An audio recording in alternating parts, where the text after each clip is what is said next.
Hi folks, Will from MinIO here with a how-to on listing buckets on MinIO using the Go language. And in this video, we're going to be using Go 1.19. We're going to be connecting out to play.min.io, which is our online sandbox where anybody can work with the MinIO platform. And we're going to be running our code out of Visual Studio Code. And at the end of this video, you should be comfortable with using the list buckets function and also working with the bucket info struct. You get an array of bucket infos coming back with your results, and we're going to show you how you can work with that. Let's take a look at some code.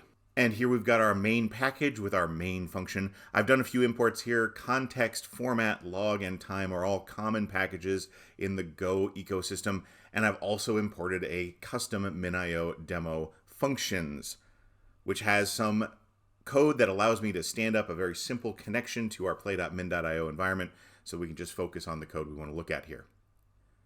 So let's take a look at our main function here. We've got our mdf.playConnect. That gives me our connection out to the MinIO client. It sets up a couple of buckets for me as well.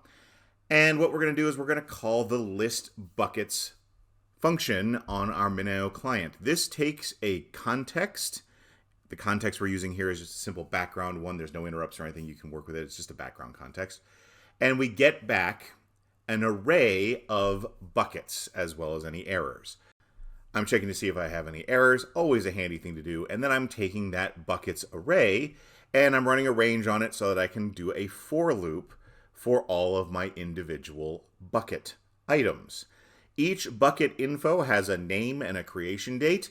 I've taken the liberty here of expanding on the creation date a little bit.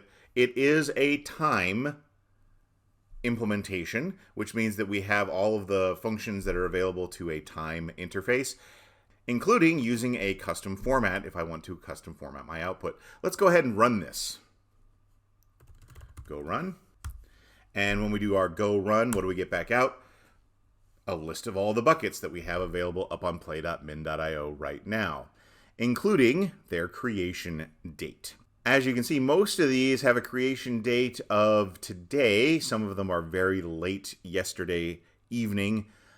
This is because all of the data up on play.min.io gets deleted once in a while. So it's definitely not an area you use for production, but it is handy for doing some test code like I've done here.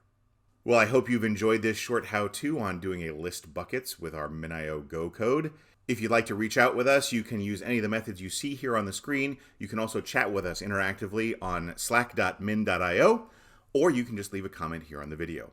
Thanks, and we'll see you for the next one.